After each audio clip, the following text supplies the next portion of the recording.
ایک بار پھر درود بھیجے گا محمد و آل محمد پر۔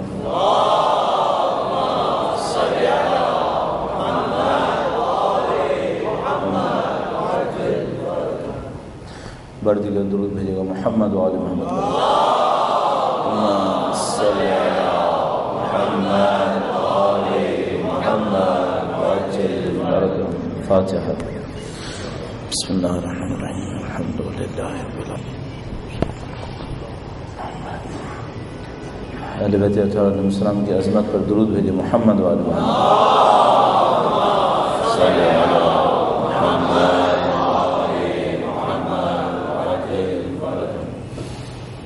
اعوذ باللہ من الشیطان الرجیم،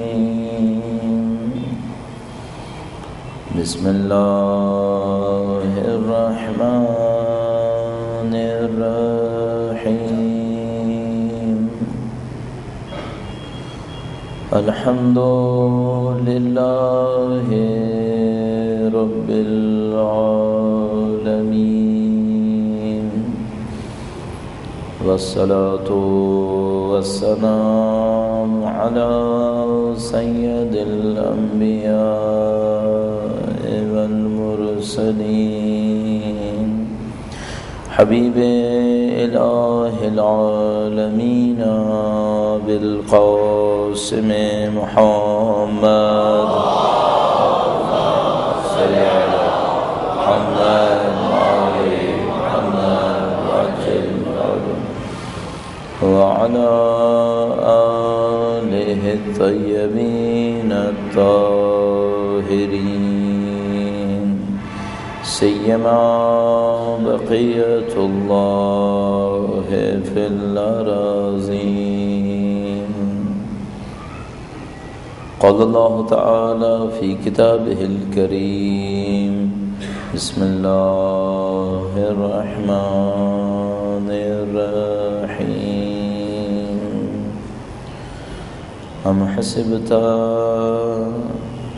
ان اصحاب الكهف والرقیم كانوا من آیاتنا عجبا۔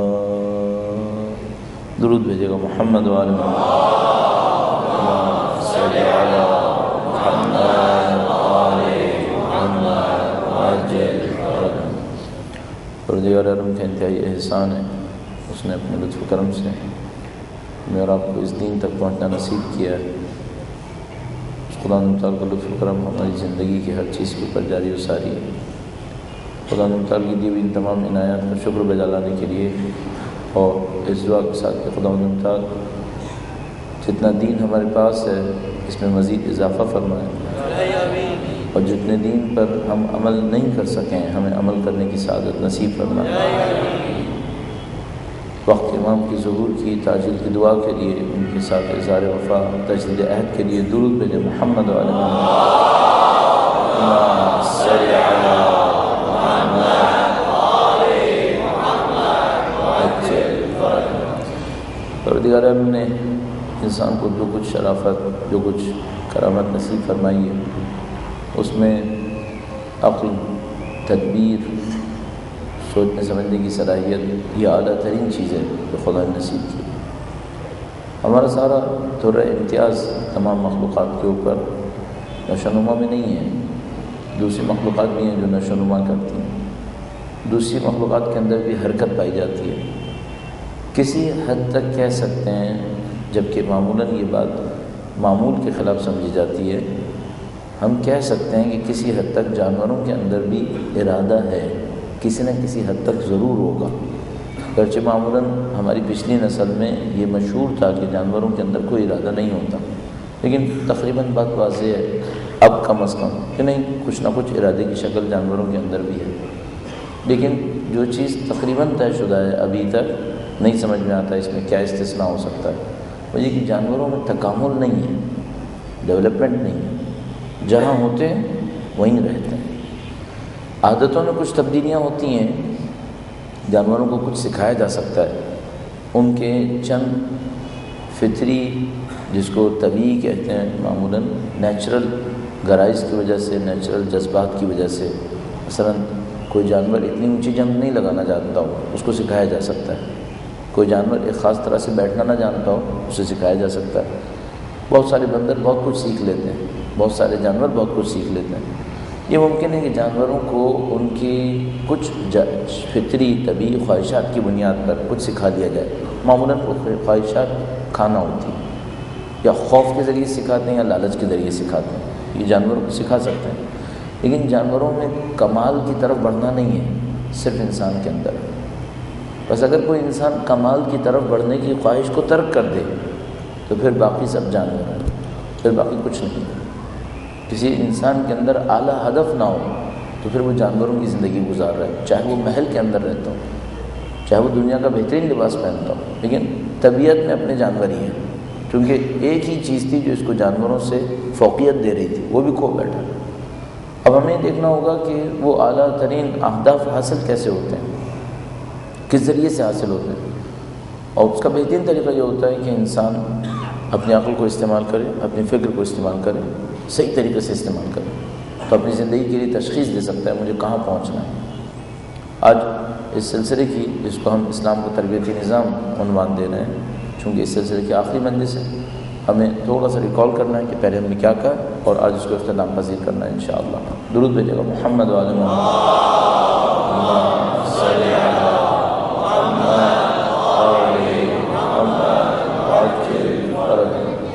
شروع دن سے ہم نے تربیت کے اوپر اصرار کیا کہ اسلام نے تربیت کا ایک نظام دیا، یہ صرف ٹکڑے ٹکڑے نہیں ہیں کہ چند اخلاقی تعلیمات ہوں، پورا سسٹم نہ ہو۔ سسٹم کی اچھی طرح تشریح آپ کی خدمت میں عرض کی تھی، اور اس کے بعد پھر گفتگو ہوئی تھی کہ کس طریقے سے برطانیہ کے آنے سے ہمارے مختلف نظام درم برم ہو گئے، ہمارا تعلیمی نظام ٹوٹ گیا، ہمارا سیاسی نظام ٹوٹ گیا، اور معاشی نظام کے اوپر صرف اشارتاً بات ہوئی تھی۔ اس کے بعد عرض ہوا کہ اسلام کا تربیتی نظام بنیادی طور پر کن ستونوں کے اوپر قائم ہوا ہے۔ ان ستونوں میں سے ایک آئیڈیالزم ہے۔ اسلام ایک آئیڈیل دیتا ہے، نبی کی صورت میں، امام کی صورت میں۔ جو مخالفین ہیں پھر اس کے ساتھ کیا کرتے ہیں، پہلے کردار کشی کی کوشش کرتے ہیں، اور اس کے بعد جب نہیں دیکھ پاتے تو حامیوں کی فہرست میں شامل ہو کر اس امام اور اس نبی کے تصور کو ختم کرنے کی کوشش کرتے ہیں، خداؤں کے درجات میں پہنچا دیتے ہیں تاکہ لوگ ان کی پیروی نہ کر سکیں، اور اس کے اوپر مختلف باتیں عرض ہوئیں۔ اور اس کے بعد آپ کی خدمت میں عرض ہوا کہ اسلام نے تربیت کے لیے اور کن طریقوں کو اختیار کیا، کس طریقے سے اسلام نے تربیت کے نظام کو جاری کیا۔ دوسرا حصہ تھا عقل کے اوپر۔ اسلام عقل کے اوپر اصرار کرتا ہے، فکر کے اوپر اصرار کرتا ہے۔ قرآن کریم کے اندر 10 آیات کریمہ ہیں جو اس کے اوپر اصرار کرتی ہیں کہ لوگ سوچتے کیوں نہیں، سمجھتے کیوں نہیں۔ ایک آیت کریمہ میں خدا تعالیٰ نے یہاں تک کہا کہ جو خدا کی نشانیوں پہ نہیں سوچتے گویا ان کے دلوں پہ تالے پڑ گئے، اب یہ لوگ اچھے لوگ نہیں ہیں، ان کی زندگی میں کوئی ترقی نہیں آئے گی، یہ لوگ ایسے ہی گھومتے رہیں گے۔ اورینٹیشن کا مسئلہ یہاں پر ہے، ہماری ججمنٹ اسلامک ججمنٹ نہیں ہو پاتی، ہم لوگ غلط ویلیوز میں فلو کرنا شروع کر دیتے ہیں، بہنا شروع کر دیتے ہیں۔ بن جملہ مجھے یاد آتا ہے، اس کے اوپر بھی گفتگو ہوئی تھی کہ قرآن کی مفردات کو کیسے سمجھا جائے۔ قرآن اگر ایک ویکیبلری استعمال فرماتا ہے، تسبیح، ذکر، ان کو سمجھنے کا طریقہ کار کیا ہے، اور اسی میں یہ بات ہوئی تھی کہ اسلام نے کچھ ویلیوز دی، غلط ویلیوز پہ نہیں جانا چاہیے، صحیح ویلیوز پہ جانا چاہیے۔ مشکل ترین کاموں میں سے ایک کام یہ ہے کہ انسان اپنی ویلیوز کو کیسے صحیح کرے، اور یہ کام اگر ہو جائے تو پھر بہت ساری چیزیں آسان ہو جائیں گی، پھر بہت ساری چیزوں کو انجام دینا آسان ہے۔ ہماری ویلیوز صحیح ویلیوز ہونی چاہیے۔ آج چاہتے ہیں کہ 2 پوائنٹس کے اوپر، ایک پوائنٹ یہ جو عقل کا پہلو ہے اس کے اوپر اصرار کرتے ہوئے کہ اسلام اس میں کیا چاہتا ہے، ایک اور پوائنٹ کا ایڈیشن کر لیجئے تاکہ اس تربیتی نظام میں اور مؤثر واقع ہو جائے۔ وہ یہ ہے کہ اسلام ایفیشنسی کا سہارا دیتا ہے، پروڈکٹیوٹی، ایک دستور دیتا ہے، قانون دیتا ہے، اور کہتا ہے کہ اس قانون کو آزماؤ، قانون کو آزماؤ۔ جیسے ہی تمہیں قانون کی پروڈکٹیوٹی نظر آئے گی تم خود بخود اس کو اختیار کر لو گے، پھر اسے ترک نہیں کرو گے۔ اسلام نے اس کے اوپر بہت محنت کی کروائی، اور اس کی بہت ساری نشانیاں ہیں۔ میں پہلے عقل کے آخری جو چند باتیں رہ گئی تھیں ان کے اوپر اصرار کر لوں، اس کو بیان کروں آپ کی خدمت میں، اس کے بعد پروڈکٹیوٹی کو بیان کرتے ہوئے اس سلسلے کو انشاءاللہ اختتام پذیر کریں گے۔ توفیقات کے حصول کے لیے درود بھیجیں محمد و آل محمد۔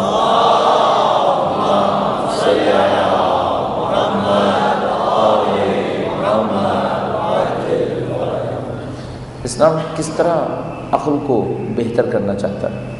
ہر انسان نے اپنی عقل کو استعمال کرنا ہے. ایسا نہیں ہو سکتا کہ فرعون مصر کی حکومت کرتا ہو اور عقل استعمال نہ کرتا ہو. عقل تو استعمال کرے گا، مکاری کرے گا، صحیح اہداف کے لیے استعمال نہیں کرے گا. اسلام چاہتا ہے عقل استعمال ہو، صحیح اہداف کے لیے استعمال ہو. اس کی تربیت کہاں پہ دی جاتی ہے؟ ہمیں یہ تربیت کہاں پہ دینی ہے؟ ہمارے اندر کیا کمی واقع ہو رہی ہے؟ معذرت کے ساتھ یہ جملہ عرض کر رہا ہوں، برصغیر کے دماغ پر مجموعی طور پر، خاص کر انڈین آبادی کے دماغ پر بالی ووڈ کی تباہی آئی ہوئی ہے، ختم ہو گیا. آپ یقین فرمائیے جو لوگ ان سائنسز سے واقف ہیں کہ میڈیا کے ذریعے سے ویلیوز کو اور مینٹالٹی کو کیسے چینج کیا جاتا ہے، ان کے سامنے اس میں کوئی شبہ نہیں ہے کہ اگر کوئی جوان چند مہینے یہ موویز دیکھتا رہے تو وہ اپنی سائیکالوجی کے اعتبار سے، اپنے نفسیات کے اعتبار سے مریض انسان ہے، سالم نہیں رہے گا، مریض ہو جائے گا. صرف ایک راستہ ہے، نہ دیکھیں. اور اگر کوئی سمجھ رہا ہے میں اتنا بڑا چیمپئن ہوں، میں دیکھتا رہوں گا مجھے کچھ نہیں ہوگا، میں اس کے دعوے کو قبول نہیں کر پاؤں گا، میں نہیں قبول کر سکوں گا. تو لہذا اس کے سوا کوئی راستہ نہیں ہے کہ نہ دیکھے. نہ دیکھے تو بچ جائے گا. اب یہ ہے کہ مجھ سے کوئی پوچھے طاقت میں کون سی چیز زیادہ بری ہے، تو میں کہوں گا نہیں، یہ جو میڈیا پہ جو کچھ آ رہا ہے یہ پریکٹیکلی اتنی مہارت سے آ رہا ہے آپ کا بچنا ناممکن ہے. ایون کمرشلس، ایک کمرشل کے پیچھے کئی ملین ڈالر بعض اوقات انوالو ہو رہے ہوتے ہیں، اور ان کو پتہ ہوتا ہے کہ یہ اتنے ملین ڈالر لگا کر جو ہماری ارننگ ہوگی وہ tens of millions of dollars ہے یا hundreds of millions of dollars ہے. تو ان کے لیے کوئی بھروسہ نہیں کہ وہ ایک کمرشل کے اوپر 5-6 ملین ڈالر لگا دیں. 5-6 ملین ڈالر بہت بڑا اماؤنٹ ہوتا ہے، لیکن ان کے لیے کوئی مسئلہ نہیں ہوگا. اور وہ کمرشل ممکن ہے کہ شاید 25 سیکنڈ کا ہو یا 20 سیکنڈ کا ہو، یا ممکن ہے اس سے بھی کم، ان کے لیے کوئی مسئلہ نہیں.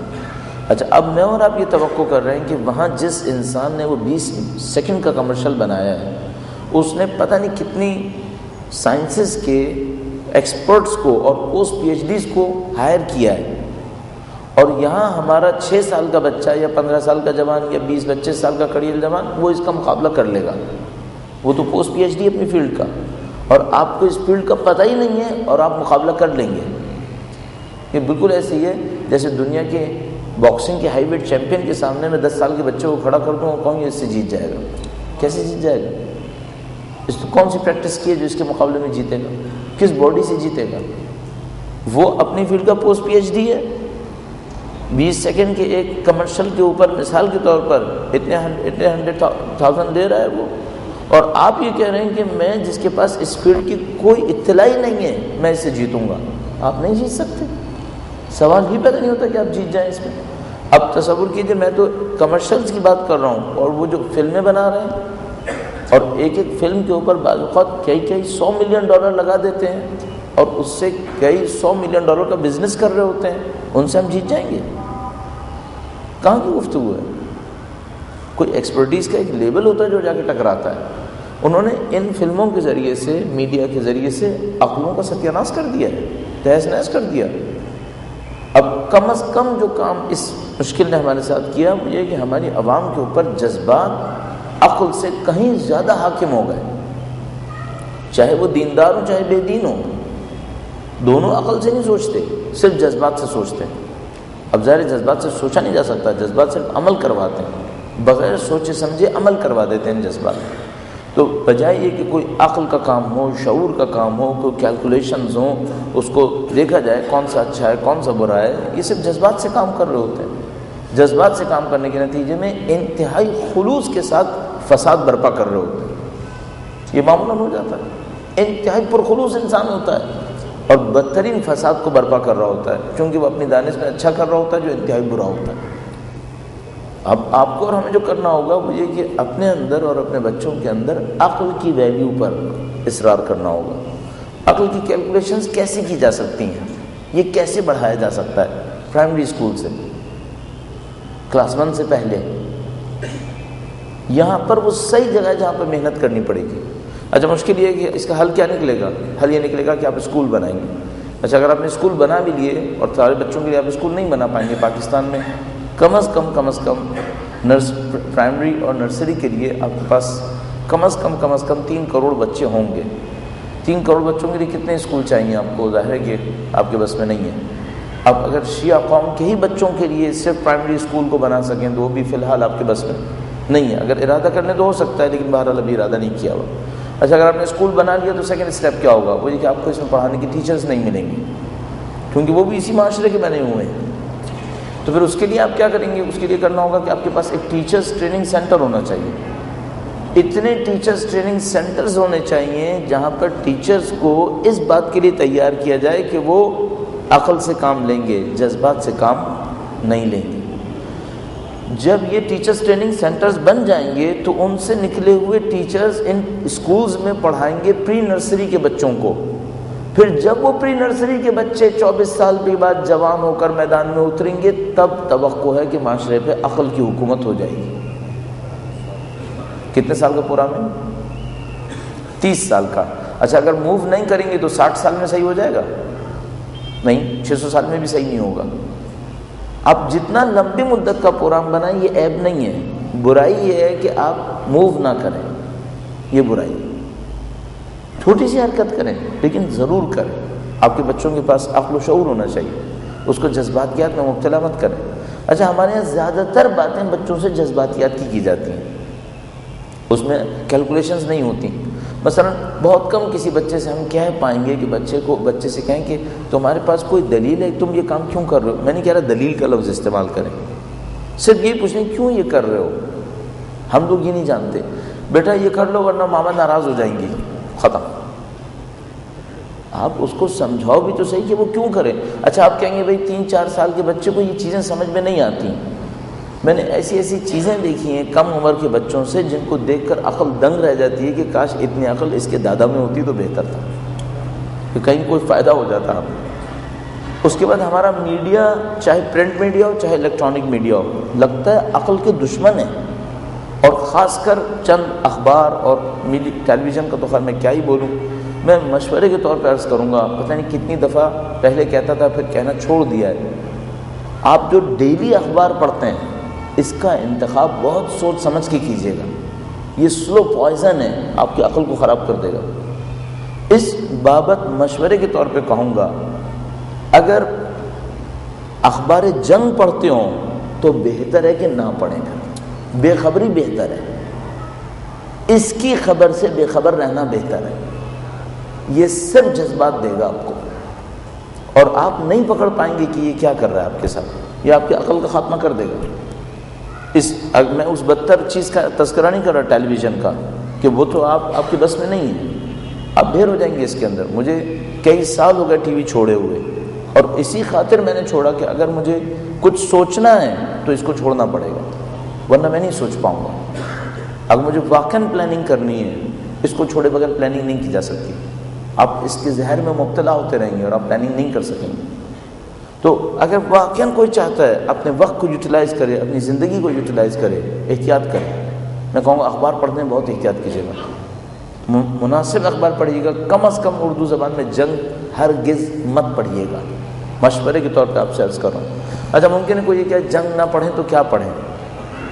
میں یہ کہتا ہوں کم سے کم یہ نہ پڑھیں، پھر باقی ٹھیک ہے جو بھی بلا کرنی ہے کر لیں، یہ نہ کیجیے گا، اس میں بہت مسائل ہیں، اور اتنے ایکسپرٹس کے ہاتھ میں ہے کہ آپ پکڑ نہیں پائیں گے، اور اتنا بکا ہوا ہے کہ آپ سوچ نہیں پائیں گے، اتنا بکا ہوا ہے۔ یقین فرمائیے کہ جو دوسرے اخبار اور ادارے ہیں ان میں ایک اسٹینڈرڈ ہے بکنے کا، اس کا کوئی اسٹینڈرڈ نہیں ہے، اس کا کوئی اسٹینڈرڈ نہیں ہے۔ یعنی اس کا میں جو جانتا ہوں اس کو میں معمولاً کوشش کرتا ہوں تفصیل سے نہ بیان کروں، چونکہ اچھا نہیں کہ انسان اتنی ڈیٹیلز میں چلا جائے، لیکن بس اتنا ہی آپ کی خدمت میں عرض کر دوں کہ بکنے کی بھی ایک حد ہوتی ہے، بکنے کا بھی ایک اصول ہوتا ہے کوئی، ان کے پاس کوئی اصول نہیں ہے۔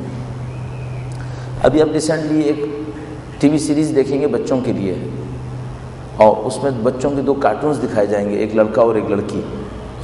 اس ٹیلی ویژن سیریز کے اوپر $20 ملین خرچ ہوئے ہیں، $20 ملین امریکن گورنمنٹ نے دیے ہیں۔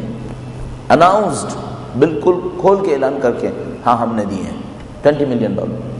یہاں پہ بن رہا ہے، تقریباً 10 مہینے ہو گئے میرے خیال میں بنتے ہوئے، اور یہ آئے گا، اور اس کے بعد اس کا عالم یہ ہوگا کہ آپ کا کوئی بچہ نہیں ہوگا جو اس کو نہیں دیکھے گا۔ یہ اردو میں آئے گا، اردو میں بھی آئے گا، اور انگلش میں تو پہلے امریکہ وغیرہ میں چل رہا ہے، تو یہ اردو کے لیے بنا ہے، پاکستان کی عوام کے لیے۔ اس میں جو نہیں ہوگا سب کچھ ہوگا، اس میں سکھائیں گے کہ مثلا ڈسپلن کیسے ہوتا ہے، صفائی کیسے ہوتی ہے، مثلا ایک دوسرے کے ساتھ کوآپریٹ کیسے کرتے ہیں، یہ سب سکھائیں گے۔ اور جو اس میں نہیں ہوگا وہ خدا ہوگا، خدا نہیں ہوگا، دین نہیں ہوگا، یعنی ان کی قسم کھائی ہوئی ریڈ لائن ہوگی کہ ہم خدا اور دین کو نہیں آنے دیں گے۔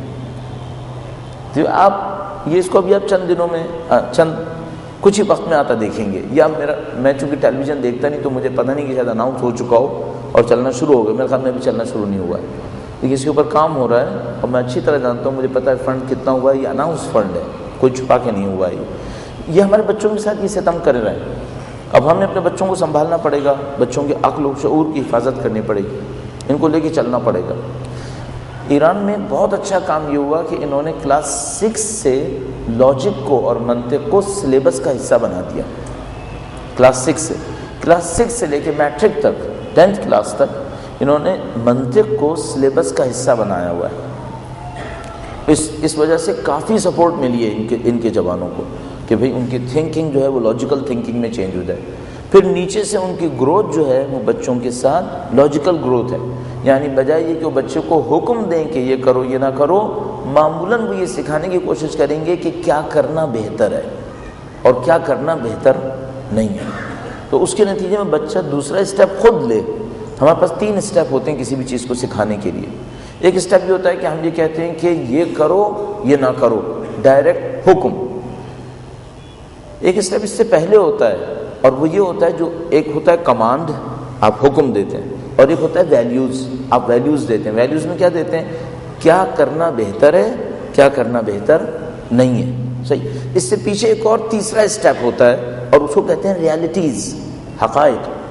ان ریالٹیز کی روشنی میں ہم بناتے ہیں کہ کیا کرنا بہتر ہے، کیا کرنا بہتر نہیں ہے۔ مثال آپ کی خدمت میں بہت تیزی سے، اتنی چیزیں دماغ میں ابھی چند منٹس کے لیے مجھے سمجھ میں نہیں آ رہا ہے کیسے پورا ہوگا۔ درود بھیجیں محمد و آل محمد۔ صلی علی محمد۔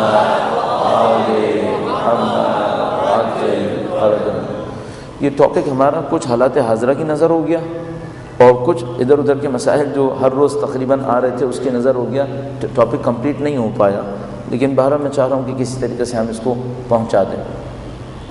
مثلا اس وقت سردی کا مہینہ ہے، تو ایک ریالٹی ہے، وہ ریالٹی کیا ہے؟ اس وقت سردی ہے، صحیح، سردی ہے، یہ ایک ریالٹی ہے۔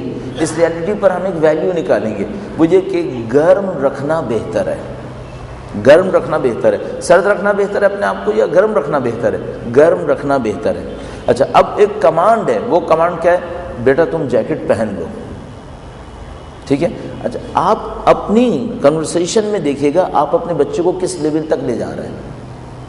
یہ میں نے آسان ترین کر کے آپ کی خدمت میں عرض کیا ہے۔ معمولاً آپ کمانڈز دے رہے ہوں گے، یہ کرو یہ نہ کرو، یہ کرو یہ نہ کرو۔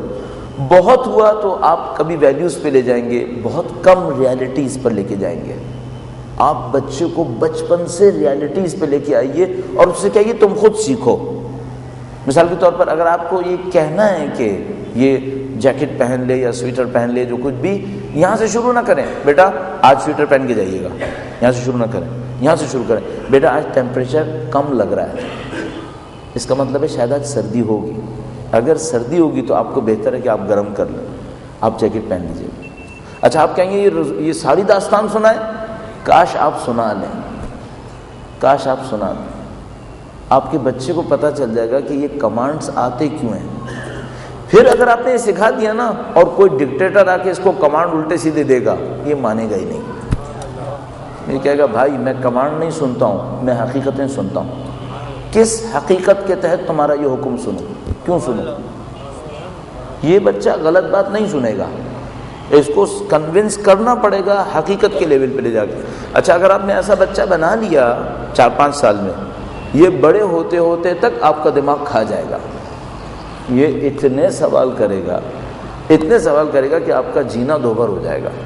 صحیح. لیکن یہ بہت اچھا ہے کہ آپ کا جینا اس دنیا میں دوبھر ہو جائے اس کے سوال سے، ورنہ آپ سمجھا کہ آپ کا جینا دوبھر ہو جائے گا، یہ سمجھے گا ہی نہیں. پھر بعد میں کوشچنس، بچے کے ذہن میں کوشچنس کو آنے دیں، بڑے بڑے لطیفے ہوتے ہیں. پھر اس کے بعد میں ایک بچے کے ساتھ بیٹھا تھا، ایران سے ہو کر آیا تھا زیارت سے، تو میں زیتون لے کر آیا تھا کہ زیتون اچھا ہے، قرآن کریم میں ہے.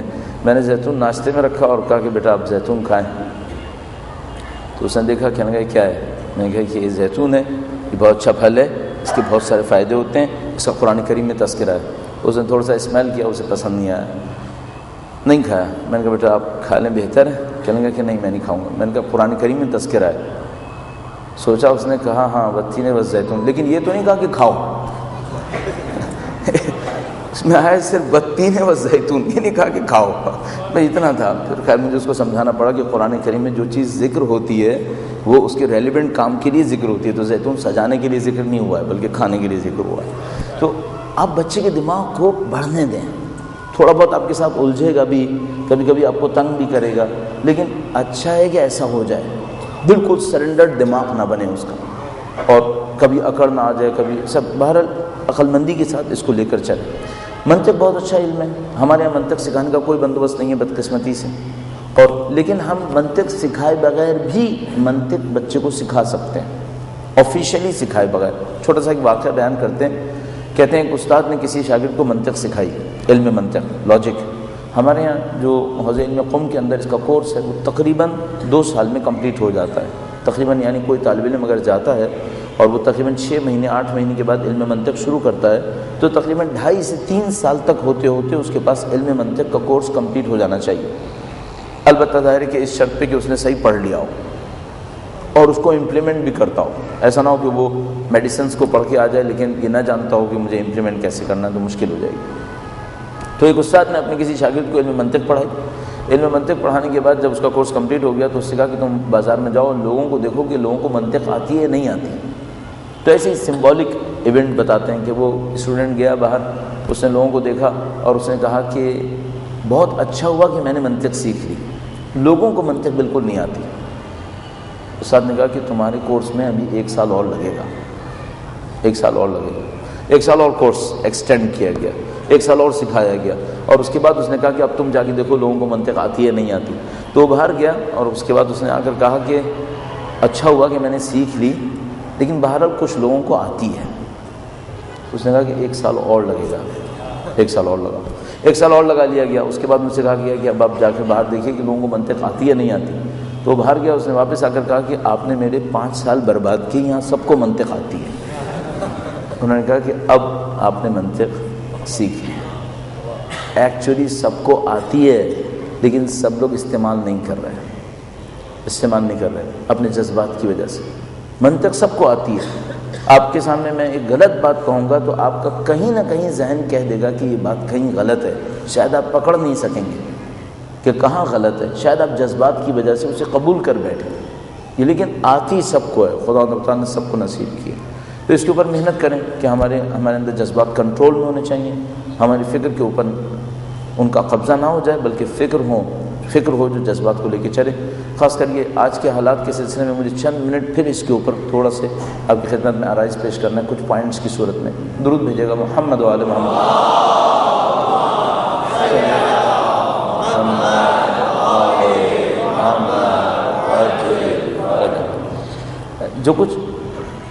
جو خود پروردگار عالم نے کامیابی کی صورت میں نصیب کیا ہے اس کے رازوں میں سے ایک راز اتحاد ہے کہ ہم متحد تھے.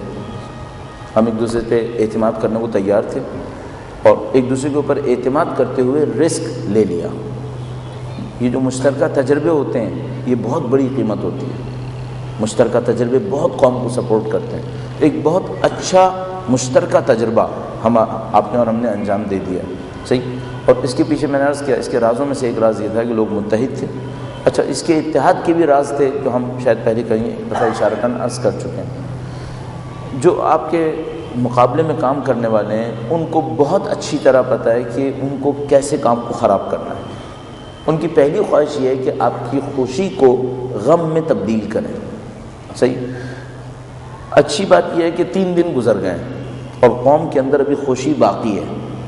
اس کا مطلب یہ ہے کہ اب جو امیڈیٹلی غم دینا چاہتے تھے اس میں تو کامیاب نہیں ہوئے. صحیح، ابھی چانس ہے. میرا اپنا یہ ذہن یہ کہتا ہے اگر یہ 2-3 دن اور سکون سے گزر گئے تو یہ جو خوشی کا احساس ہے یہ مستقل ہو جائے گا، پھر یہ اتنی جلدی تباہ نہیں ہوگا. صحیح، بس یہ چند دن کریٹیکل ہیں، چند دن کریٹیکل ہیں، جو میں نے ابھی آپ کی خدمت میں پہلے بھی عرض کیا تھا کہ 5-6 دن اگلے بہت کریٹیکل ہوں گے. ہماری میموری، اچھا اس کا راز کیا ہے جو مجھے ابھی تک سمجھ میں آتا ہے، ہماری میموری کچھ چیزوں کو جز وقتی لیتی ہے، تھوڑی ہی دیر کے بعد اس کو پرماننٹ میموری میں تبدیل کر دیتی ہے. صحیح، مثلا اگر پیر کے دن ایک ایونٹ ہوا ہے تو تقریباً منگل بدھ تک آتے آتے وہ پرماننٹ سائڈ میں جانا شروع کرے گا یا پھر ختم ہو جائے گا. یہ ہماری میموری کے ساتھ ایک ہے داستان. سوشل ایونٹس کے اندر، پرسنل ایونٹس کے اندر تو بہت ہی کم ہے. پرسنل ایونٹس کے اندر ٹائم بہت کم ہوتا ہے جس میں یا تو وہ سیٹ ہو گیا ہمیشہ کے لیے یا پھر وہاں سے غائب ہو گیا. لیکن سوشل ایونٹ کے اندر میرا اپنا یہ خیال ہے کہ کم از کم 3-4 دن لگ جاتے ہیں. تو یہ جو خوشی کا جذبہ 3-4 دن سے چل رہا ہے اور ابھی تک خراب نہیں ہوا ہے، اللہ اس کو 3-4 دن اور چلا دے، انشاءاللہ یہ مستقل ہو جائے گا، یہ مستقل ہو جائے گا انشاءاللہ. اچھا، ان کا حربہ یہ ہوگا کہ اس کو غم میں تبدیل کریں. میں نے آپ سے کل عرض کیا تھا کہ انہوں نے ایک حماقت کی ہے. وہ حماقت یہ تھی کہ انہوں نے 6 تاریخ کا اعلان کیا تھا. یہ نہیں ہونا تھا، یہ نہیں ہونا تھا. ان کو پتہ تھا کہ نہیں ہونا ہے، انہوں نے صرف اس لیے اعلان کیا تھا کہ یہ اپنی قوم کے ڈوبتے ہوئے حوصلوں کو کوئی سہارا دے دیں کسی طریقے سے. یہ پتہ تھا یہ بلنڈر ہے، یہ نہیں ہو سکتا. اچھا، اب یہ انہوں نے فیس سیونگ کے لیے ایک اناؤنسمنٹ کیا ہے اور اپنے آپ کو تھوڑا سا پبلک کے سامنے سیکیور کیا ہے. انہوں نے جو ہمارے واقعے سے چند دن پہلے بڑا معرکہ کیا تھا وہ لاہور میں کیا تھا. لاہور میں انہوں نے پوری پاکستان کی اپنی جیسی تمام پارٹیز کو جمع کر کے بہت بڑا معرکہ کر کے اپنی دھاک بٹھائی تھی. آپ نے ایک رات جھٹکا مار کے ان کی ساری دھاک کو تہس نہس کر دیا. یہ ان کے لیے بہت برا کام ہوا. اس کے بعد ان کا کام یہ تھا کہ آپ کو ڈیمورلائز کریں. آپ کو ڈیمورلائز کرنے کے لیے ان کے پاس ٹائم بہت کم تھا، ان کو بہت تیزی سے کام کرنا تھا.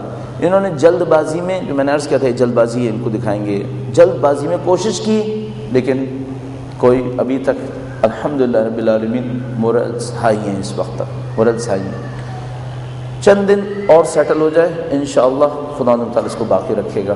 اچھا، اس کے بعد یہ لوگ کیا کرنے کی کوشش کریں گے جو مجھے سمجھ میں آتا ہے، یہ میں نے آپ کی خدمت میں عرض کیا تھا چہلم ہماری شو آف اسٹرینتھ پر ہے. چہلم کا دن ہماری شو آف اسٹرینتھ کا دن ہے. یہ اس سے پہلے ہمیں کسی بہت بڑے جھگڑے میں ڈالیں گے. صحیح، بس ایک تو ان کا ہوم ورک ہے جو چہلم تک ہے. چہلم تک ان کا ہوم ورک کیا ہوگا؟ یہ ہماری قوم میں انتشار برپا کریں گے. ان کے پاس بہت کم ٹائم رہ گیا ہے. میں نے ریلی کے دوران کہا تھا کہ ٹائم ہمارے اگینسٹ جا رہا ہے شروع میں، ٹھیک ہے، کہ ٹائم ہمارے اگینسٹ جا رہا ہے. اگر آپ سیٹل ہو گئے تو پھر ٹائم ان کے اگینسٹ چلا جائے گا. ہم سیٹل ہیں، ہم خوش ہیں، پریشانی ان کو ہے، ٹائم کی شارٹیج ان کو ہے، ہمیں ٹائم کا کوئی غم نہیں. ہر گزرتا ہوا وقت ہماری کامیابی کو مضبوط کر رہا ہے. ٹھیک ہے، بس ان کے پاس ٹائم کم ہے. ان کے پاس ٹائم کتنا ہے؟ آج 10 سفر ہے، ان کے پاس 9 دن ہے. ان کے پاس 9 دن ہے. 9 دن کے اندر ان کو، ان کی اسٹریٹجی کیا کر رہی ہے، 9 دن کے اندر ان کو اس اتحاد کو توڑنا ہے جو خدا نے اس دن ایجاد کیا ہے. صحیح ہے، آپ نے کیا کرنا ہے؟ اچھا، یہ اس اتحاد کو توڑیں گی کیسے؟ پہلے انہوں نے ڈیمورلائز کرنا تھا. ڈیمورلائز کرنے کے لیے ان کے پاس بہت لمیٹڈ ٹائم تھا، 5 سے 6 دن. یہ ثابت کرنا تھا کہ جو تم اچیومنٹ سمجھ رہے ہو وہ اچیومنٹ نہیں ہے. پبلک نے ان کی نہیں سنی اور پبلک نے کہا کہ نہیں، جو ہماری اچیومنٹ تھی ہمیں اپنی آنکھوں سے نظر آ رہی ہے کہ تھی، اور اس کے اوپر پبلک نے یقین کیا. الحمدللہ رب العالمین. یہ جو اچیومنٹ کا احساس ہے، یہ تو میں نے بتایا کہ یہ 2-3 دن اور یہ پرماننٹ ہو جائے گا، پھر کوئی مصیبت نہیں آئے گی اس سلسلے میں. دوسری مصیبت ان کے سامنے یہ ہے کہ شو آف اسٹرینتھ چہلم کے دن ہوگا. اس شو آف اسٹرینتھ سے پہلے ان کو 9 دن کے اندر اتحاد توڑنا ہے. اتحاد توڑنے کے لیے یہ کیا کر سکتے ہیں؟ یہ بہت کچھ کر سکتے ہیں. اتحاد توڑنے کے لیے بہت ڈرامے کر سکتے ہیں. یعنی یہ آپ کے اندر کسی ایک گروپ کو کھڑا کریں گے کہ کسی طریقے سے آپ سے لڑے، آپ کے اندر کھڑا کریں گے. پرسوں یا کل اسلام آباد کے اندر G9 امام بارگاہ کے اوپر، امام بارگاہ اور مسجد کے اوپر شیعہ کے ایک گروپ نے حملہ کیا ہے. املاک کو نقصان پہنچایا ہے، وہاں چیزوں کے ساتھ توڑ پھوڑ کی ہے شیعہ کے گروپ نے۔ یہ کہیں پر بھی یہ کام کر سکتے ہیں، کہیں پر بھی کریں گے۔ ان کے پاس 9 دن ہیں، یہ ڈرامہ کے لیے پورے تیار ہیں اور یہ کسی بھی وقت کر دیں گے۔ آپ کی ہوشیاری یہ ہوگی، اور ان دوستوں کی خدمت میں بھی عرض کروں جنہوں نے وہاں پر یہ حماقت کی ہے، وہ یہ کہ وہ دشمن کی سازش کا شکار ہوئے ہیں، وہ سازش کا شکار ہوئے ہیں۔ ابھی آنکھیں بند کر کے نظر آ رہا ہے کہ یہ ہمیں لڑانے کے لیے جدوجہد کریں گے۔ یہ ہمارے جتنے پرانے گروپس کی دشمنیاں کہیں دب گئی ہوں گی انہیں زندہ کریں گے۔ میں نہیں کہہ سکتا یہ کن کن پرانے گھوڑوں کو دوبارہ استعمال کریں گے، لیکن میرا اپنا یہ خیال ہے یہ کسی ٹائم کے اوپر میرا خیال میں کراچی میں نہیں کر پائیں گے، دوسرے شہروں کے اندر کوشش کریں گے۔ میرا اپنا یہ خیال ہے کہ کراچی میں شاید نہیں کر پائیں گے، لیکن بہرحال جو کوشش کر سکتے ہیں وہ یہ کہ جو پرانے جھگڑے رہے ہیں نظریاتی طور پر، ان جھگڑوں کو دوبارہ ری سرفیس کریں گے، سرفیس کے اوپر لے کر آئیں گے، اس کے ذریعے سے ٹینشن کریٹ کرنے کی کوشش کریں گے۔ انہوں نے اسٹارٹنگ اسلام آباد سے کیا، پنجاب کے چند شہروں کو ٹارگٹ کریں گے۔ میرا اپنا یہ خیال ہے یہاں پر لوگ اس وقت کم از کم ہوشیار ہوئے ہوئے ہیں، میرا اپنا یہ خیال ہے۔ اور اگر کوئی یہ سمجھ رہا ہے کہ نہیں ہوئے ہوئے، تو کم از کم میں ایک اسٹوڈنٹ ہونے کے ناطے کنفرم کہہ رہا ہوں کہ یہاں مقابلہ کرنا آسان ہے، یہاں مقابلہ کیا جا سکتا ہے۔ لہذا آپ اگلے دن تک کسی بھی قسم کے جھگڑے میں، اسپیشلی جو شیعہ کے 2 گروہوں کے درمیان جھگڑا ہو، ملوث نہیں ہوئیے گا، کسی صورت میں ملوث نہیں ہوئیے گا۔ اگر آپ کو خبر بھی ملتی ہے کہ 2 شیعہ گروہ لڑ رہے ہیں، آپ حتی الامکان پہنچ کر دونوں کو علیحدہ کر دیں، کسی کی سائڈ لیے بغیر دونوں کو علیحدہ کرنے کی کوشش کیجیے گا، چونکہ یہ محاذ آرائی کروائیں گے، یہ ہمارے درمیان محاذ آرائی کروائیں گے۔ یہ ایک ٹرائل کر چکے ہیں اسلام آباد کے اندر، یہ اس کو کہیں نہ کہیں پھیلائیں گے۔ میں نے عرض کیا ان کے 2 مقصد ہوں گے، ایک تو یہ کہ آپ کی خوشی کو غم میں تبدیل کریں، نمبر 2 آپ کے اتحاد کو ختم کریں، اور چہلم کے وقت جو شو آف اسٹرینتھ ہونے والا ہے اس شو آف اسٹرینتھ کا مقابلہ کریں۔ آپ اپنی ہوشیاری کو استعمال کیجیے گا، آپ قطعاً ان کو یہ موقع نہیں دیجیے گا کہ یہ اس زمانے کے اندر کسی بھی پرانے جھگڑے کو دوبارہ لانے کی کوشش کریں۔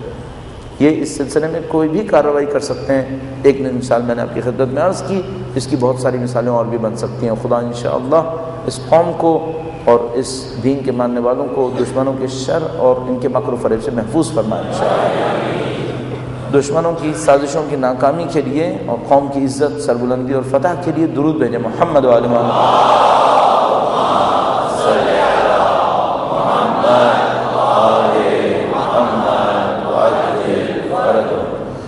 دین کی تربیت کا ایک پوائنٹ بس اور عرض کردہ چلوں، جو میں نے کہا اس کو زیادہ ہم بیان نہیں کر پائیں گے، وہ پروڈکٹیوٹی ہے، ایفیشنسی۔ آپ کی کام کی ایفیشنسی، پروڈکٹیوٹی ثابت ہو جائے، اس سے دین خود بخود پھیلتا ہے۔ مثال کے طور پر اگر میں مرتبط کر لوں، آپ نے خود بخود دیکھا کہ اگر ہم متحد ہوں تو کیا ہوتا ہے، یہ آپ کے سامنے پروڈکٹیوٹی کو ثابت کر رہا ہے کہ بھائی اتحاد کی یہ پروڈکٹیوٹی ہے۔ اگر آپ کو سمجھ میں آ جائے اس کا مطلب ہے اب آپ کو اتحاد چاہیے۔ اگر آپ کو پتہ چل جائے کہ پانی پینے سے کیا ہوتا ہے، تو پھر آپ کو حکم دینے کی ضرورت نہیں ہے کہ پانی پئیں، آپ خود سے پئیں گے۔ کون سا دینی حکم کہتا ہے پانی پینا واجب ہے؟ لیکن انسان کو پتہ ہے نہیں پانی پیوں گا تو مر جاؤں گا، تو کافر بھی پانی پیے گا کیا؟ مثال کے طور پر یہ جو یورپ میں لوگ صفائی ستھرائی کا خیال کرتے ہیں، دین کی خاطر کر رہے ہیں؟ صفائی نصف ایمان کی خاطر کر رہے ہیں؟ نہیں، ان کے لیے ثابت ہو گیا ہے کہ صفائی ستھرائی کا خیال کرنا بہت ضروری ہے۔ 500 سال پہلے یہ گندگی کا ڈھیر تھے۔ میں نے شاید کہیں بتایا تھا کہ مثلا اگر کوئی ہفتے نہاتا تھا تو کہتے تھے تم لوگ مسلمان ہو گئے، ہر ہفتے نہانے لگے ہو۔ جو ان کا یہ عالم تھا۔ بڑے لطیفے ہیں اس سلسلے میں کہ یہ لوگ کس گندگی میں ہوتے تھے۔ اور بلکہ ہمارے ایک دوست ہیں، وہ انٹرنل آرگنز کے، بہرحال وہ ڈاکٹر ہیں ایک آئرلینڈ کے اندر، تو وہ کہتے ہیں مولانا صاحب ظاہر کے اندر خوبصورت کے پیچھے کتنی گندگی اندر ہے خدا جانتا ہے۔ ان کے ساتھ وہ ابھی بھی بہت کچھ گندگی ہے، خدا جانتا ہے ان لوگوں کے ساتھ۔ ان لوگوں کی عادتوں کو شیطان نے عجیب طریقے سے خراب کیا ہے، عجیب طریقے سے خراب کیا ہے۔ میں بہرحال کیا عرض کروں اس سلسلے میں، تو آپ اپنے دین کی پروڈکٹیوٹی دکھا دیجئے، بس آپ ثابت کر دیں کہ بھائی دین کا یہ عمل یہ نتیجہ دیتا ہے۔ آپ کے لیے ثابت ہو جائے آپ دین سے نہیں ہٹیں گے، دوسرے کے لیے ثابت ہو جائے وہ دین سے نہیں ہٹے گا۔ اور اگر یہ پروڈکٹیوٹی ثابت نہ ہو سکے تو پھر دین پہ چلنا بہت مشکل ہے۔ مثلا اگر مجھے احساس نہ ہو کہ ہر روز زیارت عاشورہ پڑھنے سے کیا ہوتا ہے تو میں نہیں پڑھوں گا. اچھا اگر میرے لیے ثابت ہو جائے کہ ہر روز زیارت عاشورہ پڑھنے سے کیا ہوتا ہے پھر کوئی روک کے دکھائے. کوئی ہے جو اس قوم کو عزاداری سے روک کے دکھائے؟ کیوں؟ ان کو پتہ چل گیا ہے کہ عزاداری میں کیا ہوتا ہے. اب نہیں رکیں گے, اب کٹ ماریں گے اور کریں گے. ثابت ہو گیا نا کہ ہمیں پتہ ہے کہ بھئی سید الشہداء سے ہمارا ایک تعلق ہے, اس تعلق کے بغیر ہم زندگی نہیں گزار سکتے. ہم کمیٹڈ ہیں سید الشہداء سے. اب اس کے روٹس کوئی کہیں پہ بھی جا کے ڈھونڈتا رہے, ہمیں نہیں معلوم اس کے روٹس وہ کہاں پہ ڈھونڈیں گے, لیکن ہم کمیٹڈ ہیں. ہم سید الشہداء کے بغیر زندگی نہیں گزار سکتے اور اس پہ ہم فخر بھی کرتے ہیں. الحمدللہ اپنے شہداء کا احترام کرتے ہیں, اپنے جنازوں کو وقار کی نظر سے دیکھتے ہیں. جنازوں کو بھرپور طاقت کے ساتھ اٹھائیں. جب تک آپ شہداء کے جنازے طاقت سے اٹھا رہے ہیں آپ کبھی شکست نہیں کھائیں گے, مطمئن رہیے گا. جب تک آپ شہداء کے جنازے طاقت سے اٹھائیں گے. اور انہوں نے شہداء کے جنازوں کو طاقت سے روکنے کے لیے اس میں گڑبڑ کرواتے ہیں, یہ توڑ پھوڑ کرواتے ہیں تاکہ شہداء کے جنازے عظمت کے ساتھ نہ اٹھ سکیں, لوگ نہ آ سکیں. جو ہمارے دوست احباب کی سمجھتے ہیں نا کہ چند جگہوں پہ توڑ پھوڑ کرنے سے کلپ چل جائے گی اور میڈیا کے اندر کوریج ہو جائے گی, وہ اپنے پاؤں کے اوپر خود کو لاڑھی مار رہے ہیں. ان کو نہیں پتا اس سے کچھ نہیں ہونا ہے. چند کلپس کے چلنے سے کیا ہو جائے گا, کس قوم کو مورال ملے گا؟ لیکن شہید کا جنازہ اٹھ رہا ہو, پیسفلی اٹھ رہا ہو, پوری دنیا اس کے اندر جمع ہو رہی ہو, دسیوں ہزار کا مجمع لگ جائے, اب دیکھو مورال کتنا بلند ہوتا ہے. ہمیں کیا کام کہ میڈیا میں کلپ چلے گی یا نہیں چلے گی؟ کل اخبار ہمیں کوریج دے گا یا نہیں دے گا؟ جہنم میں جائیں. اخبار اور میڈیا اگر ہمیں کوریج نہیں دیتے نہ دیں. کیوں ان سے بھیک مانگتے پھریں ہم لوگ؟ مجھے سمجھ میں نہیں آتا. 2-3 ہماری مینٹالٹیز اتنی عجیب و غریب ہیں ہماری پبلک کی. ایک مینٹالٹی تو ہے کہ میڈیا ہمیں کوریج دے, نہ دے یہ ہمیں کوریج. ہمیں کیا ضرورت ہے ان کی کوریج کی؟ ہمیں اپنی خبریں خود ایک دوسرے تک پہنچانے کے لیے بہت طاقت ہے ہمارے پاس. الحمدللہ رب العالمین ہم کمزور نہیں ہیں اس معاملے کے اندر. ہمیں پتہ ہے اپنی آواز کو کس طریقے سے کس دنیا کے کونے تک ہمیں کیسے پہنچانی. الحمدللہ رب العالمین ایک زمانہ تھا جب ان کے محتاج تھے ہم لوگ. ابھی الحمدللہ الیکٹرانک میڈیا کے ہوتے ہوئے, دنیا کی ٹیلی کمیونیکیشن کے ہوتے ہوئے ہم کبھی ان کے محتاج نہیں ہیں. اور اگر یہ لوگ اسی طریقے سے حرکتیں کرتے رہیں گے, میں آپ کو تقریباً گارنٹی سے کہہ رہا ہوں, میں نہیں چاہتا کہ میں اپنی بات کو خراب ہونے کا کوئی موقع دوں, لیکن میں آپ کو گارنٹی سے کہہ رہا ہوں کہ ہم بہت جلد انٹرنیٹ بیس پتہ نہیں کتنے ٹیلی ویژن چینل کھول دیں گے. یہ کوئی مشکل کام نہیں, یہ ہماری طاقت کے اندر ہے. اور یہ لوگ سمجھ رہے ہیں کہ ہم ان کے حصار میں رہیں گے, محصور رہیں گے ان کے, ہم قطعاً محصور نہیں رہیں گے. اور نمبر 1. نمبر 2, یہ جو پرانی ایک رسم چلی آ رہی ہے کہ ہم پولیٹیکل پارٹیز کے پاس جا کر کہتے ہیں آپ ہماری عزاداری کا تحفظ کریں. شرم کی حد ہوتی ہے. ہم کیوں ان احمقوں منافقوں سے جا کر اپنی عزاداری کی تحفظ کی بھیک مانگیں؟ ہمارے جسم میں طاقت ہے, ہماری روح کے اندر طاقت ہے, ہم عزاداری کا تحفظ خود کریں گے.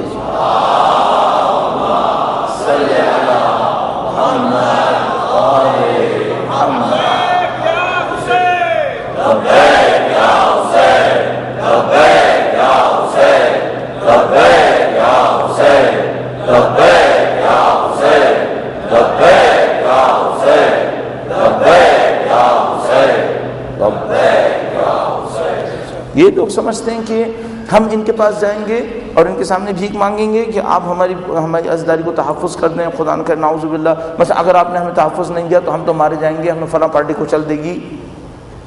مطلقاً ان کے سامنے یہ مطالبہ کبھی مت رکھیں, کبھی ہم ان کے سامنے یہ اس کے اوپر بارگین کرتے ہیں ہم سے کہتے ہیں آپ فلاں کام کر لیجئے ورنہ پھر آپ کی عزاداری کو تحفظ کون کرے گا.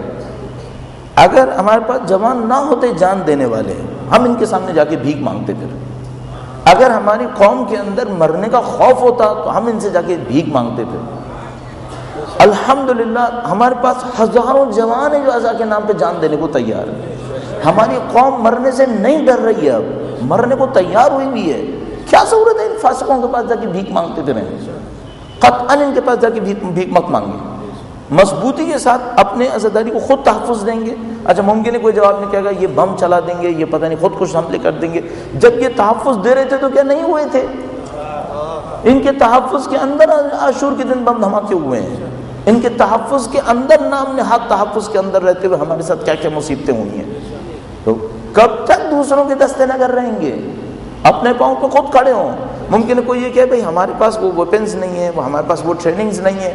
بخدا ارادہ کر لیں ہمارے جوان نہتے ان کے مسلح سے بہت بہتر ہے، اور ثابت ہوا ہے، ثابت ہوا ہے۔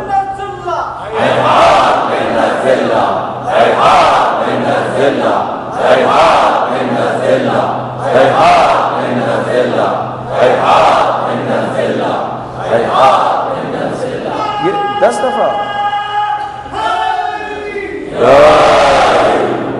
10 دفعہ ایسی چیزیں ثابت ہوئی ہیں۔ جہاں کہیں کوئی مصیبت آتی ہے یہ سب لوگ بھاگ جاتے ہیں جو محافظین کے نام پہ کھڑے ہوتے ہیں، اور جو باقی بچ جاتے ہیں وہ ہمارے عزادار، ہمارے اسکاؤٹس، ہمارے جوان علم سنبھالے ہوئے، زیارتیں سنبھالے ہوئے اسکاؤٹس اپنی صفوں کے اندر ماشاءاللہ الحمدللہ پرفخر جوان ہیں ہمارے پاس۔ اور میں جوانوں کا نام اس لیے لیتا ہوں چونکہ ان کی توانائی نظر آتی ہے، ورنہ کیا بوڑھے کم ہیں ہمارے پاس۔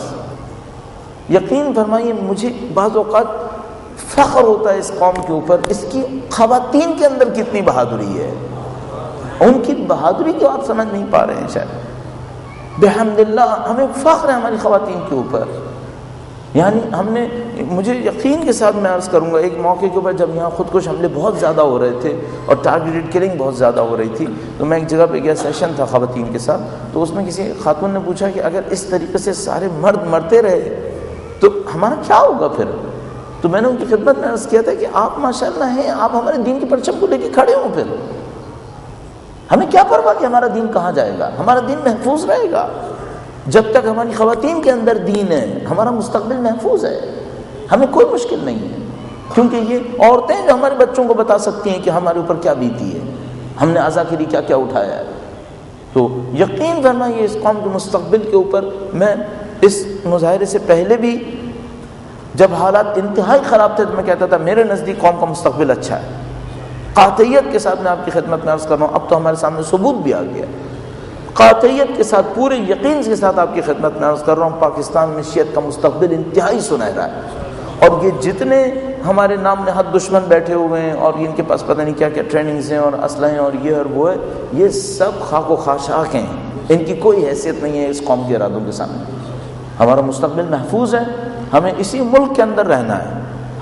ہم نے، ہمارے اجداد نے جان دے کر بنایا یہ ملک، ہم اس کو چھوڑ کے کہیں نہیں جانے والے۔ یہ لوگ ہمارے لیے مشہور کرتے ہیں کہ یہ لوگ باہر کے ایجنٹس ہیں، باہر کے ایجنٹس، یہ ملک ہمارے اجداد نے بنایا، تم باہر کے ایجنٹ ہو گئے، یہ ہمارا ملک ہے، ہم نے خون بہایا اس کے پیچھے، ہم نے پیسہ لگایا اس کے پیچھے، ہم امنگوں کے ساتھ یہاں پر آئے۔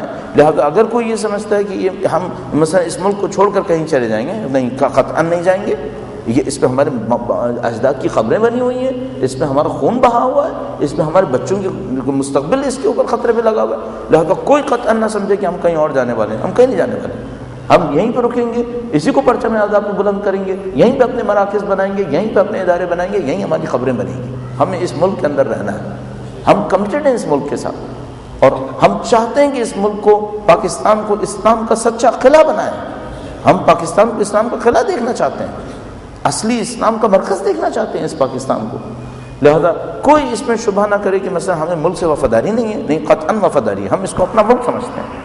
میں نے عرض کیا ہمارا تاریخی تعلق بھی ہے اور ہمارا مستقبل کی اس کے ساتھ جڑا ہوا ہے، تو ہر طرح سے ہم کمیٹڈ ہیں، ہم ملک ہونے کے ناطے بھی کمیٹڈ ہیں اس کے ساتھ، آبادی کے ناطے بھی کمیٹڈ ہیں۔ اچھا، اگر کوئی یہ سمجھے کہ ہم شیعہ ہیں اور ہم اہل سنت کے ساتھ کوئی رابطہ نہیں ہے ہمارا، نہیں، ہرگز ایسا نہیں۔ ہم چاہتے ہیں کہ اس ملک کے اندر حقیقی سچا اسلام ہو، یہاں پر ایسا اسلام ہو کہ ہر ایک کو پناہ دیتا ہو، ایسا اسلام ہو کہ جو اہل بیت اطہار علیہ السلام کی فکر کی طرح ہر انسان کو پناہ دینے کو تیار ہو، مولا امیر المومنین کی مثالی حکومت کی طرح۔ مولا امیر المومنین کی ذات پر درود بھیجیں، محمد و علیہ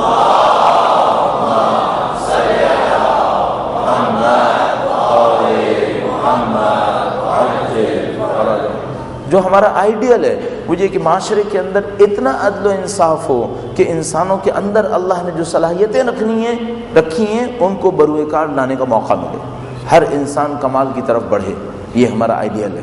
لہذا ہم جو پہلی چیز چاہتے ہیں وہ معاشرے کے اندر عدل و انصاف چاہتے ہیں، عدل و انصاف، کہ خدا تعالیٰ نے اس کو پرائم ویلیو دی ہے، معاشرے کے اندر عدل و انصاف ہونا چاہیے۔ لہذا اگر ظلم ہوتا دیکھتے ہیں، نہ ظلم خود سہیں گے نہ دوسروں پہ ظلم کریں گے، ہم عدل چاہتے ہیں۔ ہمارے مولا نے ہم کو یہی سکھایا، اور وہ جو سید و سردار تشریف لا رہے ہیں ان کے کاموں میں سے پہلا کام یہی کہ فرماتے ہیں یملأ الارض قسطا وعدلا کما ملئت ظلما وجورا، وہ زمین کو عدل و انصاف سے بھر دیں گے۔ کوئی سوال کر سکتا ہے کہ اتنے انبیاء کے سلسلے آئے، اس کے بعد نتیجہ یہ کہ زمین عدل و انصاف سے بھرے، تو کیا ہوا؟ ہاں، اس کے بعد یہ ہوگا کہ جب زمین عدل و انصاف سے بھر جائے گی تب لوگوں کے اندر جتنے کمالات ہوں گے وہ کمالات ظاہر ہونا شروع ہو جائیں گے۔ ظلم کے نتیجے میں انسان کے کمالات ختم ہو جاتے ہیں، عدل کے نتیجے میں انسان کے اندر کے کمالات جو ہے وہ رشد پاتے ہیں، ترقی پاتے ہیں۔ یہ اللہ کا آئیڈیل ہے جو زمین پہ دیکھنا چاہتا ہے، اور یہی ہمارا آئیڈیل ہے۔ لہٰذا ہم یہاں پہ بسنے والے تمام انسانوں کو ایک پیغام دینا چاہتے ہیں، وہ یہ کہ ہم پاکستان میں عدل چاہتے ہیں، ہم پاکستان میں انصاف چاہتے ہیں، اور اس عدل و انصاف سب کے لیے چاہتے ہیں اور اپنے لیے بھی چاہتے ہیں۔ نہ دوسروں پہ ظلم کرنا چاہتے ہیں اور نہ کسی کو اجازت دیں گے کہ ہمارے ساتھ ظلم کرنے کی کوشش کریں۔ یہ ہمارے آئیڈیلز ہیں، اور یہ سب کچھ ہم نے سید الشہداء سے سیکھا۔ سید الشہداء نے ہمیں سب کچھ سکھایا، لہذا بہت اچھا ہے کہ سید الشہداء کے نعرے، سید الشہداء کے اقوال ہماری قوم کی زبان پر اور اس کی فکر پر آ جائے۔ جو کچھ سید الشہداء نے ارشاد فرمایا وہ ہماری فکر اور ہمارے دماغ کے اندر ہونا چاہیے۔ سید الشہداء کے کلمات بہت بلند عظیم الشان کلمات ہیں، ان کلمات کو ہمیں سیکھنا چاہیے، اور اسی خاطر جو ہمارے نعرے ہوں وہ مفہوم کے ساتھ ہوں۔ کسی دوسری قوم کے کرائے کے لیے بھی نعروں کو استعمال مت کیجیے گا، دوسری قوم کے نعرے استعمال نہیں ہونے چاہیے۔ ہمارے اپنے پاس انتہائی خوبصورت، انتہائی بامفہوم نعرے موجود ہیں، صرف ان نعروں کو استعمال کریں جو ہماری اپنی قوم کے نعرے ہیں، جو اہل بیت اطہار علیہ السلام کے کلمات سے حاصل کیے گئے۔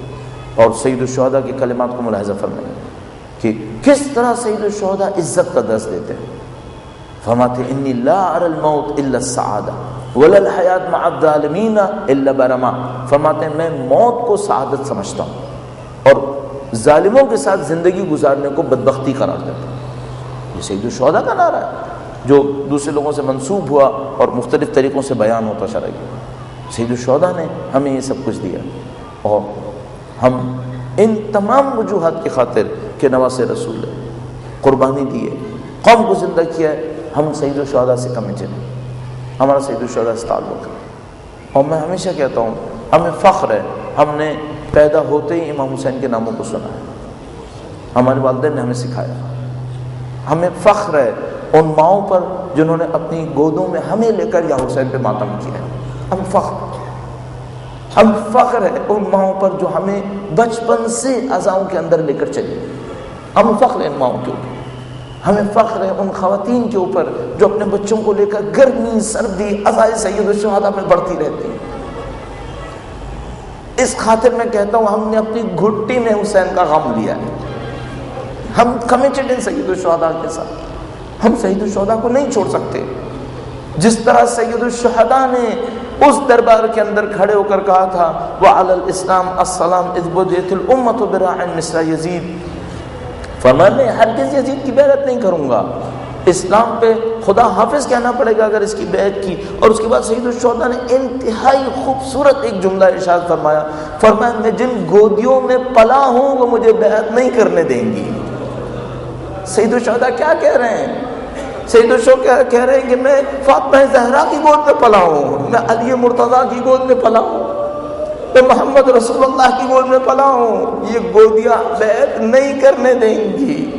اب میں اس جملے کو ترجمہ کرتا ہوں اور میں کہوں گا ہم جن ماؤں کی گودوں میں پلے ہیں وہ ہمیں حسین سے دور نہیں جانے دیں گی۔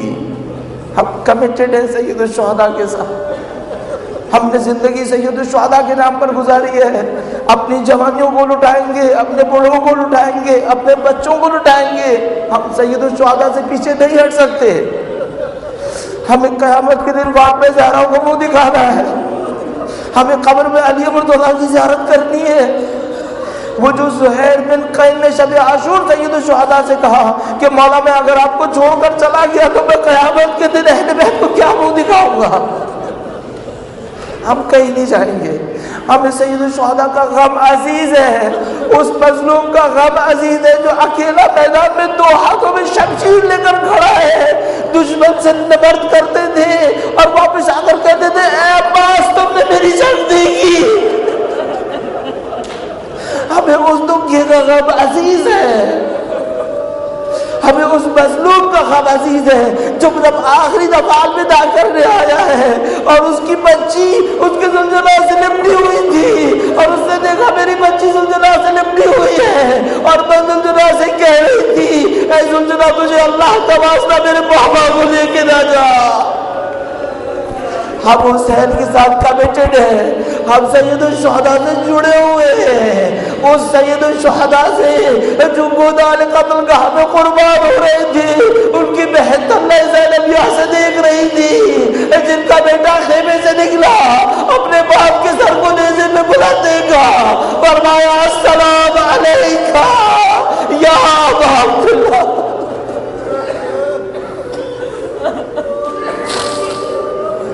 پروردگارات وَسَيَعْلَمُ الَّذِينَ ظَلَمُوا أَيَّ مُنْقَلِبٍ يَنْقَلِبُونَ. پروردگارات جنہوں نے سید الشہداء پہ ظلم کیا انہیں بدترین عذاب میں مبتلا فرما, جو اس ظلم پر خوش اور راضی ہوئے انہیں بدترین عذاب میں مبتلا فرما, جو اس سید الشہداء کی فکر کی مخالفت کر رہے ہیں اس دور کے اندر قابل ہدایت نہ ہو تو واصل جہنم فرما. اے پاک پروردگار پرچم سید الشہداء کو, پرچم قرآن و اہل بیت کو دنیا کے کونے کونے تک پہنچانے کی طاقت نصیب فرما. اے پاک پروردگار تمام دعائیں تیرے دین کے نام پر, اے پاک پروردگار تیری حجت کے نام پر, اے پاک پروردگار جو ہمارے بے گناہ اسیر ہیں بالاخص منتظر مہدی کو, منتظر امام کو آزادی اور رہائی نصیب فرما. جنہوں نے دشمنیاں کی ہیں پاک پروردگار اس قوم شیعہ کے ساتھ پاکستان کے اندر دنیا کے مختلف کونوں کے اندر قابل ہدایت نہ ہو تو واصل جہنم فرما. مومنین بحرین پہ ظلم ہوا ہے, آل خلیفہ آل سعود قابل ہدایت نہ ہو واصل جہنم فرما. اے پاک پروردگار تجھے واسطہ محمد و آل محمد کا, مومنین جہاں کہیں بھی استقامت کر رہے ہیں, پارچنان کے مومنین نے استقامت کی ہے, کوہاٹ کے مومنین, ہنگو, کوئٹہ اور پاکستان کے مختلف کونوں کے ان تمام مومنین کو جلد از جلد ڈیرہ اسماعیل خان کا نام لینا بہت ضروری ہے, ان تمام مومنین کو فتح و نصرت نصیب فرما.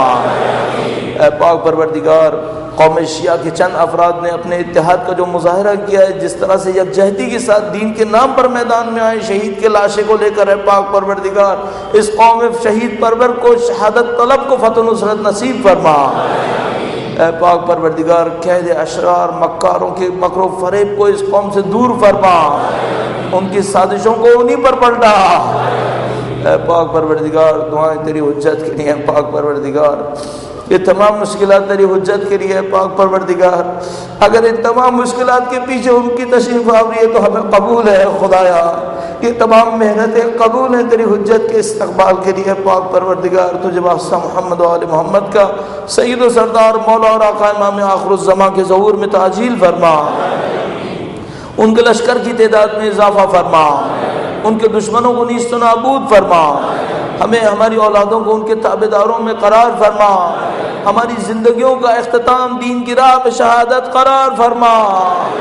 ربنا تقبل منا انک انت السمیع العلیم برحمتک یا ارحم الراحمین.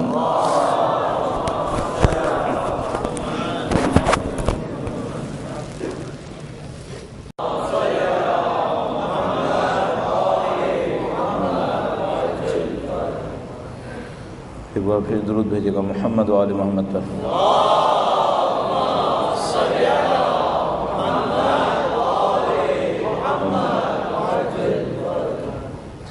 بڑھ دیگر درود بھیجے گا محمد و آل محمد پر.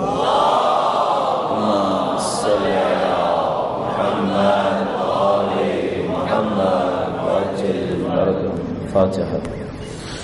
بسم اللہ الرحمن الرحیم الحمد للہ رب العالمین. اہل بیت اطہار علیہ السلام کی عظمت پر درود بھیجے محمد و آل محمد.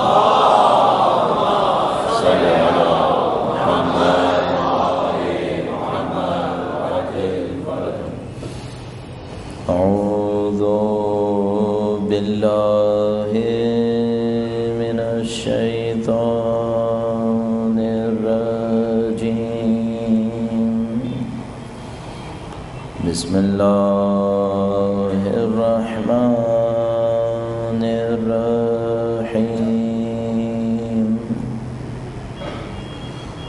الحمد للہ رب العالمین والصلاة والسلام والسلام على سيد الأنبياء والمرسلين حبيب إله العالمين بالقاسم محمد صل على محمد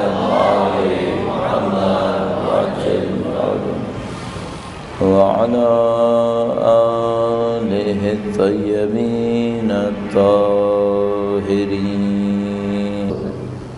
اور اس کا بہترین طریقہ یہ ہوتا ہے کہ انسان اپنی عقل کو استعمال کرے، اپنی فکر کو استعمال کرے، صحیح طریقے سے استعمال کرے تو اپنی زندگی کے لیے تشخیص دے سکتا ہے مجھے کہاں پہنچنا ہے. آج اس سلسلے کی جس کو ہم اسلام کو تربیتی نظام عنوان دے رہے ہیں، چونکہ اس سلسلے کی آخری مجلس ہے، ہمیں تھوڑا سا ریکال کرنا ہے کہ پہلے ہم نے کیا کہا اور آج اس کو اختتام پذیر کرنا ہے انشاءاللہ. درود بھیجے گا محمد وعلی محمد.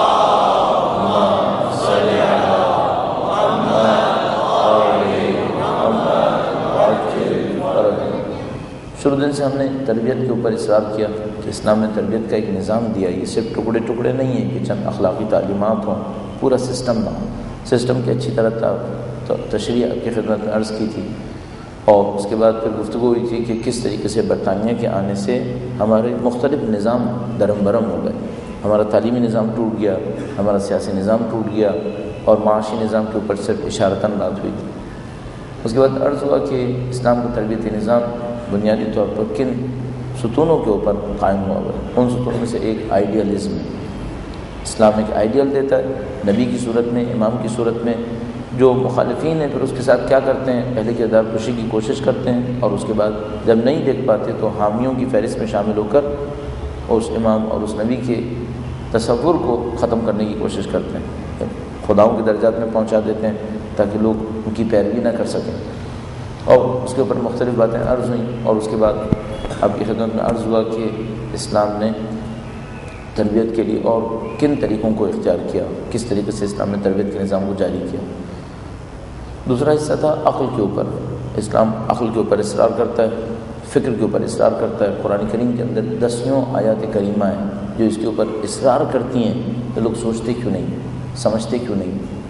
ایک آیت کریمہ میں خدا تعالیٰ نے یہاں تک کہا کہ جو خدا کی نشانیوں پہ نہیں سوچتے گویا ان کے دلوں پہ تالے پڑ گئے. اب یہ لوگ اچھے لوگ نہیں ہیں، ان کی زندگی میں کوئی ترقی نہیں آئے گی، یہ لوگ ایسے ہی گھومتے رہیں گے. اورینٹیشن کا مسئلہ یہاں پر ہے. ہماری ججمنٹ اسلامک ججمنٹ نہیں ہو پاتی. ہم لوگ غلط ویلیوز میں فلو کرنا شروع کر دیتے ہیں، بہنا شروع کر دیتے ہیں. من جملہ مجھے یاد آتا ہے، اس کے اوپر بھی گفتگو ہوئی تھی کہ قرآن کی مفردات کو کیسے سمجھا جائے. قرآن اگر ایک ویکیبلری استعمال فرماتا ہے، تسبیح، ذکر، ان کو سمجھنے کا طریقہ کار کیا ہے. اور اسی میں یہ بات ہوئی تھی کہ اسلام نے کچھ ویلیوز دی، غلط ویلیوز پہ نہیں جانا چاہیے، صحیح ویلیوز پہ جانا چاہیے. مشکل ترین کاموں میں سے ایک کام یہ ہے کہ انسان اپنی ویلیوز کو کیسے صحیح کرے.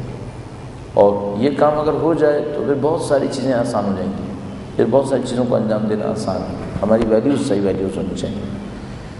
آج چاہتے ہیں کہ 2 پوائنٹس کے اوپر، ایک پوائنٹ یہ جو عقل کا پہلو ہے اس کے اوپر اصرار کرتے ہوئے کہ اسلام اس میں کیا چاہتا ہے، ایک اور پوائنٹ کا ایڈیشن کر لیجئے تاکہ اس تربیتی نظام میں اور مؤثر واقع ہو جائے. وہ یہ ہے کہ اسلام ایفیشنسی کا سہارا دیتا ہے، پروڈکٹیوٹی. ایک دستور دیتا ہے، قانون دیتا ہے، اور کہتا ہے کہ اس قانون کو آزماؤ. قانون کو آزماؤ. جیسے ہی تمہیں قانون کی پروڈکٹیوٹی نظر آئے گی تم خود بخود اس کو اختیار کر لو گے، پھر اسے ترک نہیں کرو گے.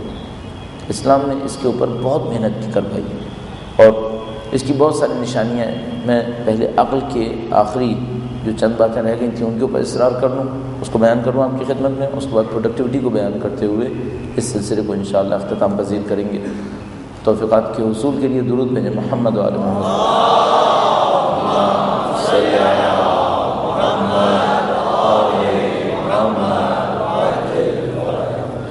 اسلام کس طرح عقل کو بہتر کرنا چاہتا ہے.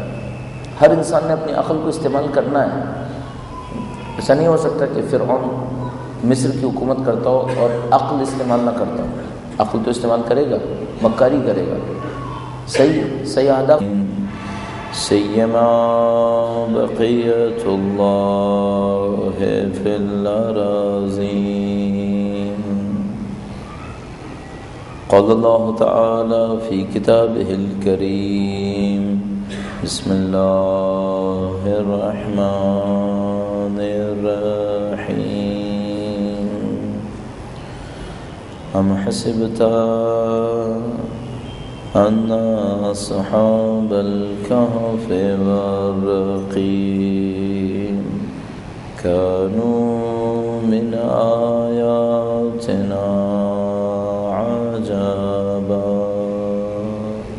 درود بھیجے گا محمد وآل محمد صلی علی محمد وآل محمد وعجل. پروردگار عالم کا انتہائی احسان ہے، اس نے اپنے لطف و کرم سے میں اور آپ کو اس دین تک پہنچنا نصیب کیا ہے. خدا تعالیٰ کا لطف و کرم ہماری زندگی کی ہر چیز کے اوپر جاری و ساری ہے. خدا تعالیٰ کی دی ہوئی ان تمام عنایات کا شکر بجا لانے کے لیے اور اس دعا کے ساتھ کہ خدا تعالیٰ جتنا دین ہمارے پاس ہے اس میں مزید اضافہ فرمائے، اور جتنے دین پر ہم عمل نہیں کر سکیں ہمیں عمل کرنے کی سعادت نصیب فرمائے. وقت امام کی ظہور کی تاجیل کی دعا کے لیے ان کے ساتھ اظہار وفا تجدید عہد کے لیے درود بھیجے محمد وعلی محمد صلی علی محمد وعلی محمد وعجل فرجہ.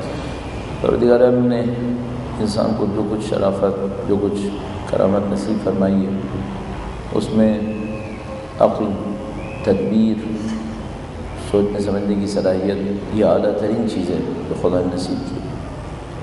ہمارا سارا دورہ امتیاز تمام مخلوقات کے اوپر نشو و نما میں نہیں ہے. دوسری مخلوقات بھی ہیں جو نشو و نما کرتی ہیں، دوسری مخلوقات کے اندر بھی حرکت پائی جاتی ہے. کسی حد تک کہہ سکتے ہیں، جبکہ معمولاً یہ بات معمول کے خلاف سمجھی جاتی ہے، ہم کہہ سکتے ہیں کہ کسی حد تک جانوروں کے اندر بھی ارادہ ہے، کسی نہ کسی حد تک ضرور ہوگا. اگرچہ معمولاً ہماری پچھلی نسل میں یہ مشہور تھا کہ جانوروں کے اندر کوئی ارادہ نہیں ہوتا، لیکن تقریباً بات واضح ہے اب کم از کم کہ نہیں کچھ نہ کچھ ارادے کی شکل جانوروں کے اندر بھی ہے. لیکن جو چیز تقریباً طے شدہ ہے ابھی تک نہیں سمجھ میں آتا اس میں کیا استثناء ہو سکتا ہے. وہ یہ کہ جانوروں میں تکامل نہیں ہے، ڈیولپمنٹ نہیں ہے، جہاں ہوتے ہیں وہیں رہتے ہیں. عادتوں میں کچھ تبدیلیاں ہوتی ہیں، جانوروں کو کچھ سکھایا جا سکتا ہے، ان کے چند فطری جس کو طبیعی کہتے ہیں معمولاً نیچرل غرائز کی وجہ سے، نیچرل جذبات کی وجہ سے. مثلاً کوئی جانور اتنی اونچی جمپ نہیں لگانا جانتا ہو اس کو سکھایا جا سکتا ہے. کوئی جانور ایک خاص طرح سے بیٹھنا نہ جانتا ہو اسے سکھایا جا سکتا ہے. بہت سارے بندر بہت کچھ سیکھ لیتے ہیں، بہت سارے جانور بہت کچھ سیکھ لیتے ہیں. یہ ممکن ہے کہ جانوروں کو ان کی کچھ فطری طبعی خواہشات کی بنیاد پر کچھ سکھا دیا جائے.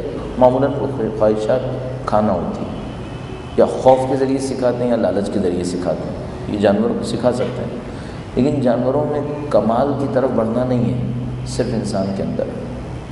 بس اگر کوئی انسان کمال کی طرف بڑھنے کی خواہش کو ترک کر دے تو پھر باقی سب جانور ہیں، پھر باقی کچھ نہیں. کسی انسان کے اندر اعلیٰ ہدف نہ ہو تو پھر وہ جانوروں کی زندگی گزار رہا ہے، چاہے وہ محل کے اندر رہتا ہو، چاہے وہ دنیا کا بہترین لباس پہنتا ہو، لیکن طبیعت میں اپنے جانور ہی ہیں. کیونکہ ایک ہی چیز تھی جو اس کو جانوروں سے فوقیت دے رہی تھی، وہ بھی کھو بیٹھا.